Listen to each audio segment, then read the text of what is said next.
Cine Espacio 24 presenta Cácaro, cine lindo y querido. Lo mejor y más nuevo del cine mexicano y también de Latinoamérica. Entrevistas, noticias, reseñas y más con los protagonistas de la industria. Han asesinado a un gran colega, Javier Valdés, un periodista de excepción. 2 años antes de que asesinaran a Javier, decidí buscar a Carmen, pues acababan de censurar su programa de la Radio Nacional. Hola amigos de Cinespacio 24 de Cácaro, cine lindo y querido, bienvenidos a un programa más, el primero del año, mi querido Jonathan. Sí, muy feliz año nuevo a todos los que nos están viendo, bien, buen cine, mucho cine y especial cine mexicano, la verdad. Así es como este programa, nos especializamos en cine mexicano, también en cine latinoamericano. Arturo Brunzarco, me presento, también a Jonathan, que me da mucho gusto verlo. Jonathan, un abrazote, feliz año, ¿cómo estás? Muy bien, Arturo, un abrazo a ti, a Iván Quecha, a Alejandra Loranca y a David Rogelio y a Bernardo, nuestros otros compañeros de aquí del programa. Feliz año nuevo a todos y les mando un abrazo. Oye, y hoy vamos a empezar con el primer programa del año con una super invitada, una invitada de lujo, que se va a presentar su documental Silencio Radio este jueves 20 de enero, por fin, y le agradezco que esté aquí con nosotros Juliana Fanjul. ¿Cómo estás, Juliana? Hola Arturo, hola Jonathan, muy bien, muy contenta de poder platicar con ustedes sobre, por fin, el estreno de Silencio Radio en los cines mexicanos. Por fin el estreno de Silencio Radio. Antes de entrar al programa estábamos platicando un poquito, Juliana, que pues bueno, la pandemia ha retrasado muchos estrenos, ¿no? Ha sido horrible en muchos aspectos, para el cine ha pegado demasiado, y nos contabas que este documental que trata sobre el proceso de Carmen Aristegui cuando la despiden, ¿no? En el sexenio de Peña Nieto, lo empezaste a grabar en el 2015. Así es, en marzo del 2015 fue que censuraron a Carmen Aristegui y a su equipo. En ese momento yo estaba viviendo en el extranjero y estaba muy pendiente de lo que sucedía en México, porque había regresado el PRI y porque México estaba en una espiral de violencia realmente atroz. Meses atrás de la censura de Carmen, habían desaparecido los 43 estudiantes de Ayotzinapa y estábamos los mexicanos en general y los mexicanos que vivíamos en ese momento fuera, muy pendientes y muy preocupados de lo que pasaba en México. Que de repente cortaran ese canal de comunicación que yo tenía con mi país, claro. Pues ver que pasaban los días y Carmen no regresaba, me llenó de rabia, de preocupación, y fue así que decidí hacer algo. ¿Qué se puede hacer cuando se hace cine? Pues una película. Claro. Sentía yo que no me podía quedar con los brazos cruzados porque eso me hacía convertirme en cómplice del silencio que se le imponía. Entonces así surgió todo, hace ya varios años. Hace ya varios años, y bueno, yo tuve la oportunidad de ver este gran documental en Ambulante, ¿no? En Ambulante de 2020 se presentó este documental Silencio Radio. ¿Cómo fue el acercamiento, Juliana, con Carmen? ¿Cómo lograste articular este gran trabajo? Pues tenía yo la idea de filmar una película sobre el caso de Carmen, pero no sabía exactamente qué iba a pasar, porque yo no quería contar la crónica de una censura anunciada y una historia que quedara en el pasado. Quería yo filmar la historia mientras se iba haciendo. Entonces, cuando llegué a ella, por fin, que me tardé varias semanas, no fue tan sencillo que me diera una cita. El clima estaba particularmente tenso en ese momento, pues la gente desconfiaba, ¿no? De que alguien se le acercara al equipo de Carmen diciendo que se quería hacer una película. No forzosamente era fácil acceder a poner una cámara y a grabarlos haciendo lo que estaban haciendo en ese momento. Sin embargo, se hizo pues poco a poco, con mucha sinceridad, con mucha honestidad, con mucho respeto, con mucha paciencia, y poco a poco creo que se fueron abriendo, Carmen y su equipo nos fueron abriendo cada vez más puertas, fuimos consolidando una relación de confianza, y bueno, fue así que pues terminamos filmando durante muchos meses esta especie de tras bambalinas de una historia que es conocida por muchos mexicanos. Claro. Oye, ahorita hablas de esta relación de confianza, se me hizo muy interesante porque de repente los documentales, bueno, que son trabajos largos, ¿no? Que escoges tus personajes y tienes que trabajar con ellos para que además se sientan cómodos con la cámara, se sientan cómodos estando ahí en su intimidad. Muchos conocemos a Carmen, coincido contigo, muchos aplaudimos su trabajo, creo que es indispensable que esté en cualquier medio de comunicación esa voz importante y todo su equipo de trabajo. ¿Qué tan difícil fue abordar la intimidad de una periodista de esta talla? Porque se me hace, o sea, pasas en el documental escenas y partes de una Carmen Aristegui que muchos desconocíamos, ¿no? Inclusive con un sentido de humor muy agradable, se me hizo muy atractivo en ese sentido. Pues yo desde el inicio me comprometí a no abordar su vida privada. La vida privada de Carmen y de que quien quiera mantenerlo en privado debe de ser privada. Y por haber escuchado a Carmen durante muchos años, yo la escuchaba desde que era niña prácticamente, yo sabía lo celosa y lo particular que era ella con su vida privada. O sea, no es motivo de publicar absolutamente nada, ¿no? Entonces me comprometí a eso y en esa línea trabajé.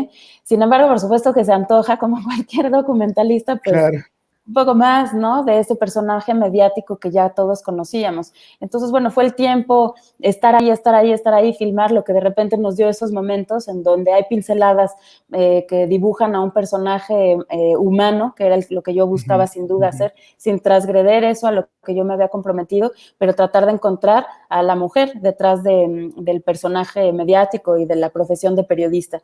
Y eso fue lo que intentamos también en edición, utilizar esos momentos en donde efectivamente hay un personaje que tiene un gran sentido del humor. Esa fue la mujer que yo me encontré, todos los días está haciendo un chiste, a pesar de, ¿no?, de lo complicado que pueda ser el cotidiano. Una mamá preocupada por su hijo, que habla de su hijo cuando lo empezaron a vigilar, en fin, y sin duda una persona pues de una valentía admirable según mi punto de vista. Claro. Oye, y creo que además, bueno, está el tema, ¿no? De la censura, esta censura que todos conocemos, que en el sexenio de Peña Nieto por el reportaje de la Casa Blanca, ¿no? Algo tremendo, en sentido de corrupción terrible, pero hay varias capas, creo que en el documental, y corrígeme si me equivoco, Juliana, y una de ellas es el periodismo. ¿Cómo se vive el periodismo aquí en México? No solo es Carmen Aristegui, creo que de un punto muy particular como, bueno, Carmen Aristegui, puedes abordar o aborda en general cómo se ve el periodismo en México. Sí, efectivamente, era imposible hablar del caso de Carmen y de su equipo sin hablar del contexto en el que estábamos viviendo, y había que ponerlo en escena, ¿no? Estaban asesinando periodistas prácticamente todos los meses en este país. Nos tocó mientras filmábamos que asesinaran a Javier Valdés, a Miroslava Bridge. O sea, era una cosa en donde sentíamos que estaba muy, muy cerca el peligro, ¿no? La vigilancia a través del malware Pegasus, que entraran a las propias oficinas de Carmen y del equipo a allanarlas, a robarse una computadora. Nos iban hablando de ese terreno en donde se mueven los periodistas en México.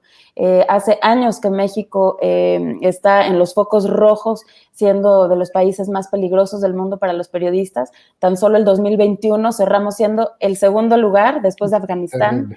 Terrible. Y se supone que no somos un país que está en guerra. Entonces los están matando, se están autocensurando, la gente el otro día hablaba con un periodista que me dijo, yo era periodista de investigación y ahora me dedico a los espectáculos porque es inviable, no quiero arriesgar más.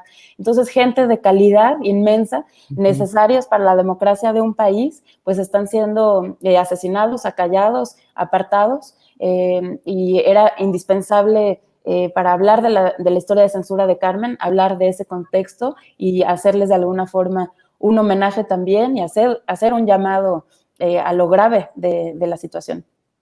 Sí, oye, qué desafortunado que en ese momento estos dos asesinatos de estos dos periodistas, además importante, ocurrieran en ese momento, ¿no? Pero bueno, también creo que captas el momento en que Carmen le duele, ¿no? Esta parte de México.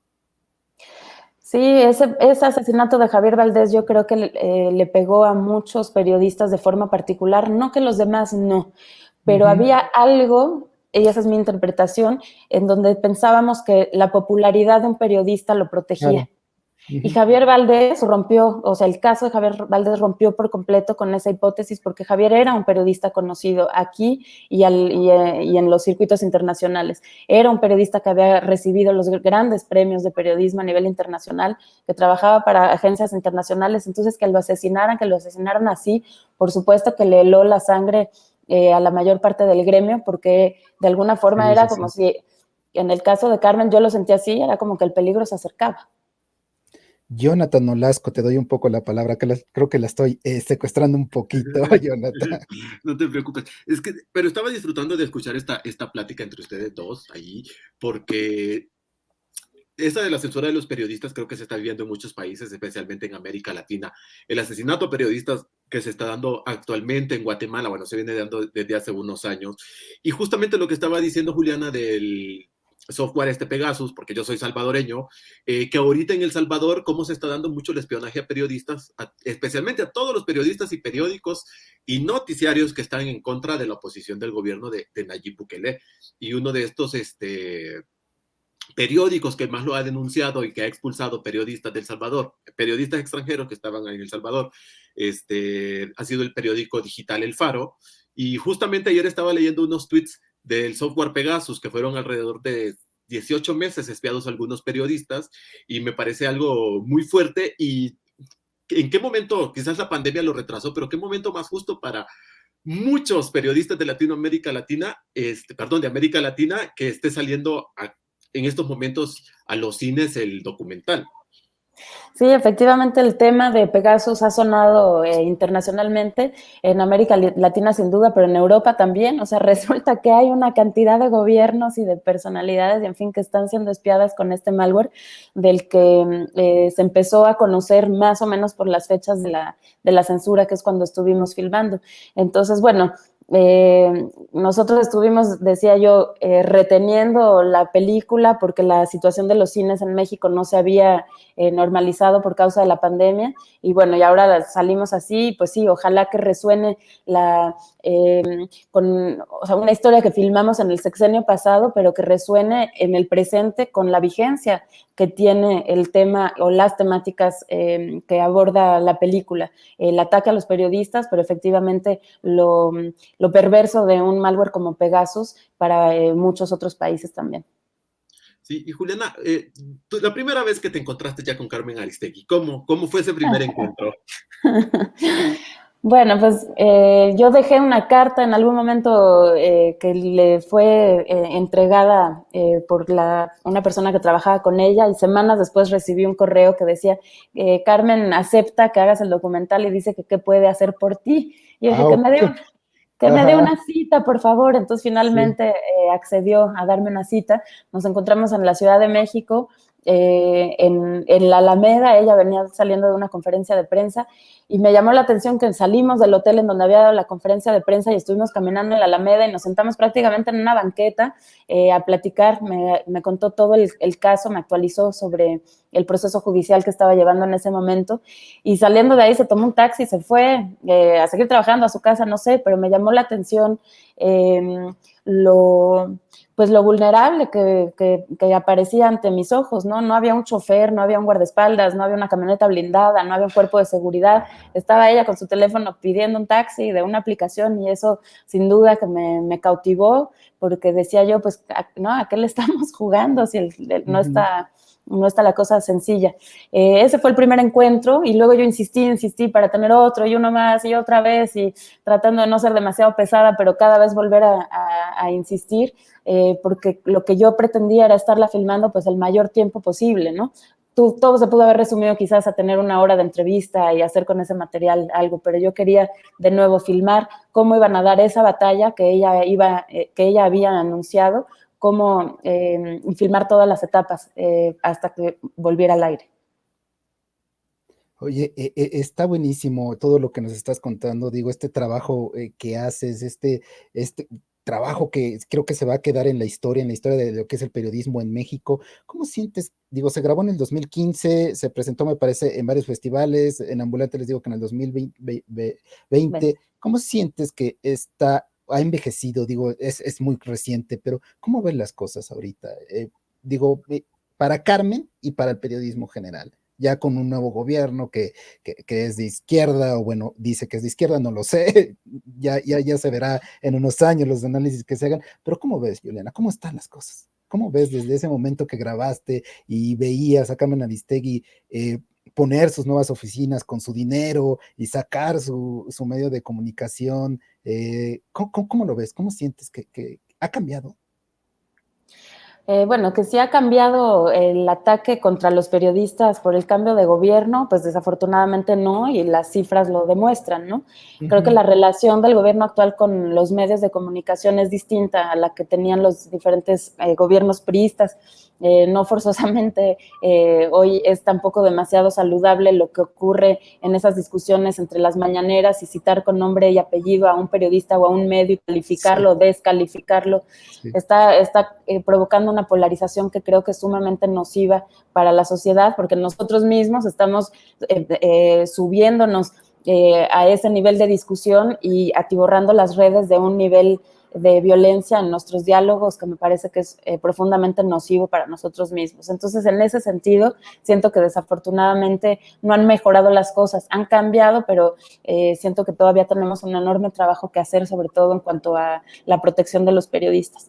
Ahora, ¿cómo ha envejecido la película? Pues quizás no me toque a mí decirlo, pero sin duda cuando hacemos este tipo de cine documental, a diferencia de los reportajes de actualidad o noticiosos que salen en la televisión, tratamos de buscar la forma de construir un relato que perdure y que vaya a tener una vigencia conforme vayan pasando los años. Entonces, bueno, confío en que lo tendrá, habrá que dejar que el tiempo haga su parte, pero traté de no centrarnos únicamente en la información, sino de encontrar el ingrediente universal de una historia como esta. Y en ese sentido es una historia que habla de resistencia, y siento que las historias de resistencia no tienen por qué envejecer, podrán resonar en el futuro, porque la resistencia de los pueblos, de los individuos, en fin, el sentido de resistencia es algo que es humano también, y en ese sentido confío o espero, en todo caso así fue la intención, la película pueda seguir resonando y pueda seguirse viendo y leyendo en el futuro, aunque ojalá mejore nuestra situación en México. Claro, y coincido contigo, creo que se va a quedar tu documental como una fuente importante para revisar la historia no solo de Carmen Aristegui, sino del periodismo en general en México. Es un gran documental. Sí. Espero que sí haya un trabajo de memoria también importante que hace el cine, que hacemos los documentalistas, queda ahí plasmado algo para que no se nos olvide, ¿no? Es muy importante que no se nos olvide lo que nos pasó para que no se repita. Claro. Y nos sucede algo en México, en Latinoamérica en general, en donde nuestros eventos cotidianos son de tal magnitud que se nos olvida lo que pasó ayer, porque ya hoy lleva la delantera y ya estamos totalmente metidos en el hoy. Entonces es importante que no se nos olvide el ayer tampoco, y en ese sentido Silencio Radio existe también como un trabajo de memoria para no olvidar y entonces no repetir. Oye, ya se estrena este jueves 20 en salas mexicanas. ¿Qué tal el estreno? Yo sé, me imagino que emocionada, pero además de ¿cómo te sientes? ¿Qué sientes del estreno? Pues muy ilusionada, no se hace todos los días una película, es un trabajo de años que finalmente llega al espacio para el cual fue concebida, a pesar de que la película se ha mostrado en algunos festivales en línea, pues uno, claro, como cineasta sueña con la pantalla grande, con ese espacio en donde el público puede juntarse y puede salir y haber una discusión. Entonces, bueno, a pesar de esta nueva ola de la pandemia que nos ataca, esperamos que la gente pueda acudir con todas las medidas sanitarias que se nos recomienda y la pueda ver en las condiciones para las que fue creada, que son los cines, a los que también tenemos que apoyar en estos tiempos difíciles para el cine en particular, pero para la cultura en general. Totalmente de acuerdo, Juliana. Oye, y ahorita hablabas, saliéndome quizá un poquito nada más rápido del tema como del documental, de la memoria, de lo importante que son los documentales, como guardar la memoria. Yo aquí que hemos tenido la oportunidad de entrevistar a muchos documentalistas, bueno, directores, ¿no? En general, documentalistas, creo que hay como una época ya de oro ahorita del documental mexicano. Creo que estamos viviendo un momento de gloria del documental. Incluso creo que es el género por excelencia ahorita en México. ¿Qué opinas de eso, Vivian? Sí, creo que desde hace varios años hay un auge en el documental mexicano, maravillosos colegas cineastas admiradísimos, ¿no? Tatiana Hueso, Berardo González y bueno, y tantos otros. Pues somos un país muy fértil, ¿no? Nuestro terreno de exploración es realmente muy, muy rico. He tenido la oportunidad de vivir en Suiza desde hace algunos años y había un cineasta que decía que las historias de sus documentalistas son tan cuadradas como sus cuadritos de chocolate. Y no pasa nada en la sociedad suiza, Okay. entonces los cineastas tienen que irse de ahí, ir a buscar sus historias en otro lado. Entonces creo que hay de nuestra parte, bueno, ese terreno fértil que muchas veces es dramático, pero hay un compromiso también que sentimos porque hay una empatía, porque hay un amor, hay que decirlo así, hacia este país, y entonces en ese sentido creo que el trabajo de los documentalistas mexicanos es un trabajo de muchísimo compromiso, hacia la realidad, ¿no? del país. Trabajamos también en estructuras diferentes a las grandes ficciones, trabajamos en equipos muy pequeños, nos metemos a otros lugares, trabajamos con presupuestos menores, entonces también es más fácil financiar a veces, ¿no? No siempre, pero un documental grande de una gran ficción, nuestros presupuestos son menores, entonces es más fácil en ese sentido producir, y quizás eso también haya contribuido. Por supuesto, el auge de las nuevas tecnologías, de la digitalización. Todos tenemos ahorita una camarita y un programa de edición en nuestra computadora. Hace falta cabezas que sepan construir un lenguaje cinematográfico, escribir y montar un relato para que las películas tengan consistencia. Oye, Juliana, y bueno, creo que me estoy adelantando. Felicidades de nuevo por el estreno de esta película. ¿Qué viene? ¿Qué viene? ¿Estás trabajando en algo nuevo? ¿Nos espera otro documental buenísimo en el futuro? Digo, ya está tu documental Hilda y Elena, Muchachas, ahora Silencio Radio. ¿Qué más viene para Juliana? Una gran directora que tenemos aquí la oportunidad de platicar con ella. Acabo de terminar una película que se estrenará en Suiza para la televisión suiza, entonces, bueno, eso quedará un poco allá, sobre lo que significa ser una mujer negra en un país de blancos. Wow. Sí, y una película coral de varias mujeres que hablan por primera vez. Es la primera película suiza que se hace con mujeres afrodescendientes que tienen la nacionalidad suiza y a las que no se les considera como tal. Esa la estrenaremos en marzo en el Festival de Derechos Humanos de Ginebra, pero estoy trabajando en mi próxima película para el cine. Ojalá que el cine siga existiendo. Seguro, sí, por favor. Sí. Hay que resistir y luchar también por ello. Pero bueno, una historia que quiero filmar aquí en México, también siempre muy preocupada por las relaciones de poder que hay en este país, en una sociedad realmente estratificada. Eso a mí me vuela la cabeza, me apasiona lo complejo que es ser mexicano. Y bueno, y siempre también involucrada en temáticas femeninas. Como mujer siento la responsabilidad de poner en escena a mujeres como yo y de abordar esa problemática de forma interseccional.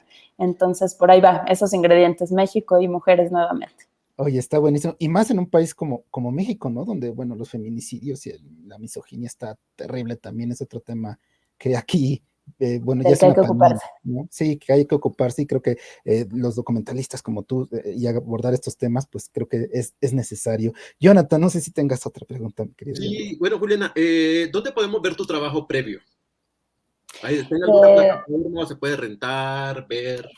En Vimeo, Juliana Fanjul, tengo ahí mis cortometrajes subidos. Cualquiera me puede escribir. Hay algunos que tienen contraseña y con mucho gusto puedo otorgar las contraseñas de las películas que no están en acceso directo, en acceso libre.